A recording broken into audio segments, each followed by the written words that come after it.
Food is perishable, and that can be annoying. You go for a piece of bread and it's moldy. Now, it's not like the mold is gonna jump at your face and eat it, but it laughs at your disappointment. The real endgame is hiding well enough so that you find out that it's moldy once that you have already taken a bite. At that point, you could either give up or commit to your initial quest for some tasty bread and eat it anyways. Now, food perishing is not something new. Personally, I've only had to deal with the occasional mold attack. Not too bad. Tortillas and pita bread are also quite vulnerable to mold, but clearly still very tame. Some things are just wormy even when they are fresh, like peaches and blueberries. That is always a fun experience. In any case, dealing with the sudden appearance of unwanted guests in food has been around forever, but it took a bit of time for someone to ask, where do all the little things that invade our food come from? Think about a piece of meat. How does it rot? You look away, and all of a sudden it's covered with maggots. For a long time, the only explanation people had was that the maggots just appear out of nowhere, like a jump scare.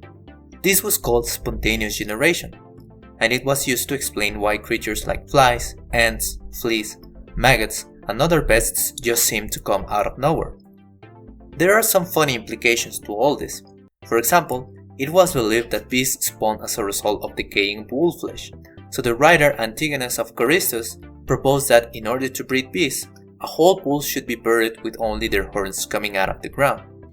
Another visionary was Thomas Moffat, an English physician that pointed out that lion flesh could also be great for breeding bees. He took some inspiration from the Bible, particularly the part where Samson kills a lion and then returns to see its body surrounded by bees and honey. This may seem a bit silly, but in reality it is a complicated subject. All of these animals have complex life cycles that were unknown at the time. Some of these were probably not even thought of as animals. I can tell you that spontaneous generation is not real. It doesn't happen. One person who contributed to changing the way we think about all this was Francesco Redi, a Florentian physician who lived during the 1600s, and he was just a very curious guy, particularly about animals of all kinds, which first led him to learn some things about snakes and their venom. See, people knew that some of these angry noodles could bite and kill, but that was attributed to them just having bad vibes, being evil animals. You may be realizing that people just try to give an explanation based on abstract things, as if the world worked because of many mysterious forces that make things happen.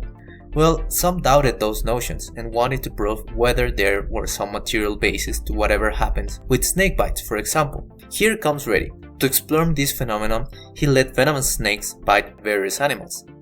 And they died, of course. However, he took note of some details, like smaller animals died faster, and those bitten on veins or arteries died faster than those bitten elsewhere. From all this, he also observed that snakes inject a yellow liquid when they bite, and this liquid is venomous when injected under the skin, but not when applied orally, which led him to believe that it was this liquid that caused animals to die. There are, however, some things he didn't get to learn. For example, if this yellow substance is the venom, what is the venom made of? Well, now we know it is a mixture of enzymes, that is, proteins with catalytic activity, that destroy tissue or cause the collapse of the nervous system, and they can spread quicker if they enter through the vascular system. The dose is limited with each bite, which is why bigger animals are less susceptible to its effects. Anyways, since Redi now had an excess of meat that was getting overrun with maggots, he got curious. First, he put some fresh dead snakes in an open box, and saw that after a while, there were maggots eating the meat. Once they went through all the meat, they disappeared.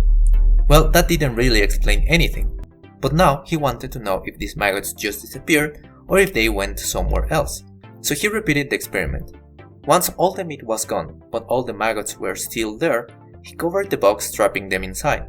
As time went on, he found out that maggots became little egg-like things that were actually pupae. He realized that there were a few types of these little egg-like things, so he separated them in bottles, and eventually flies came out of them, different types of flies according to the type of pupae. From all this he wrote, quote, "Having considered these things, I began to believe that all worms found in meat were derived directly from the droppings of flies, and not from the putrefaction of the meat." End quote. This was also supported by the fact that he had seen flies surrounding the meat before the maggots appeared. What he was describing was the life cycle of flies, which goes something like this. First, females lay fertilized eggs, which then hatch and larvae come out. These are the maggots that first appear on the meat. After a while, when they have consumed a lot of food, they enter pupation. These are the eggs that Redi saw. During this period, they don't move, don't feed, and the whole body goes through a transformation that leads into the adult form, in this case the fly. This is more or less the same life cycle of butterflies, and it is known as holometabolous development. So what Redi saw were actually different life stages of flies, and it all boils down to the fact that maggots didn't appear out of nowhere. A fly deposited eggs on top of the meat, and then the maggots came out. Good job, Mr. Redi. While this may seem like a definitive explanation, the previous experiment only proves that flies come from other flies, not that there is a lack of spontaneous generation. It could be the case that there are many sources of fly larvae, spontaneous generation, and fly reproduction. Well, Redi carried out another experiment. He needed to show that in the absence of flies, no maggots would appear. If they were present on the meat without any contact with other flies, then that would indicate that meat was somehow generating new maggots. This time, he put meat from a variety of animals in flasks and covered them so that no flies could touch the meat.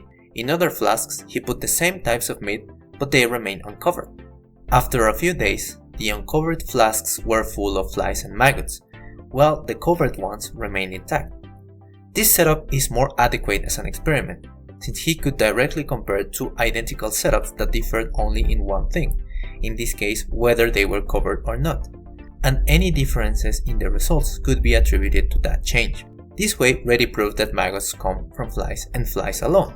However, he still wanted to go further. He considered the possibility that whatever invisible force that may drive the generation of new life could not have entered the flasks, so he needed to expose the meat to air while avoiding contact with flies. He used the same setup, but this time he covered it with a fine cloth, so that flies wouldn't be able to enter, but air would freely circulate. Even though flies were buzzing around the flasks, clearly being attracted by the meat, no maggots appeared inside the flasks after a few days. They did deposit eggs on top of the cloth, though. From all of these observations, we can clearly say that, in the case of meat putrefaction, it is not putrefaction itself that generates flies, but rather that flies are attracted to decomposing meat and lay eggs on top of it, which then hatch into maggots, enter pupation, and finally emerge as flies. Redi was very thorough and repeated this experiment with many types of meat. He brought the whole zoo: pigeon, veal, sheep's heart, ox, deer, buffalo, lion, tiger, and some others. The result was always the same, although the types of flies were different. After all this, we can for sure say that this happens with all types of meat and maybe with other decomposing matter. The same ideas apply to other places where we find unannounced visitors, like with fruit. It turns out decomposition isn't the only time insects lay eggs. Why is all this important? Since there is no omnipresent life force that causes life to appear when certain conditions arise, the only source of living creatures are other similar creatures. A fly can only come from a fly, and so goes for plants, other animals, and microscopic organisms. This realization has very important implications for our understanding of life, because it leads to some other very important questions. Where or when could we find the first of any of these creatures? How did they first appear? Is it the same for all organisms? Did it happen at the same time? At the same place? There is a missing piece here, an idea that people didn't consider at the time. That is, organisms change over time. If we follow this cow's ancestry, we would eventually come to an organism that is no longer a cow, though it may be very similar. This applies for every other creature. With this in mind, people began to think about the origin of life, evolution, a possible last universal common ancestor, and many other very interesting things. Of course, none of this was brought forward by Redi, but looking back to his work, we can note its importance. Before all of that could come along, many other questions needed to be answered. There were some instances where spontaneous generation couldn't be discarded, not even by Redi himself. He didn't find an explanation for the presence of parasites in plants and animals, and admitted that in these few instances, spontaneous generation may actually happen. Of course, now we know that is not the case. It once again comes down to the fact that these life cycles are quite complicated, and in order to come about that evidence, people first needed to venture into the microscopic world, which was only becoming available since the microscope was invented around the same time that Redi was working with meat. The search for answers to completely debunk spontaneous generation would need the contributions from other people like Pasteur, Spallanzani, and Needham.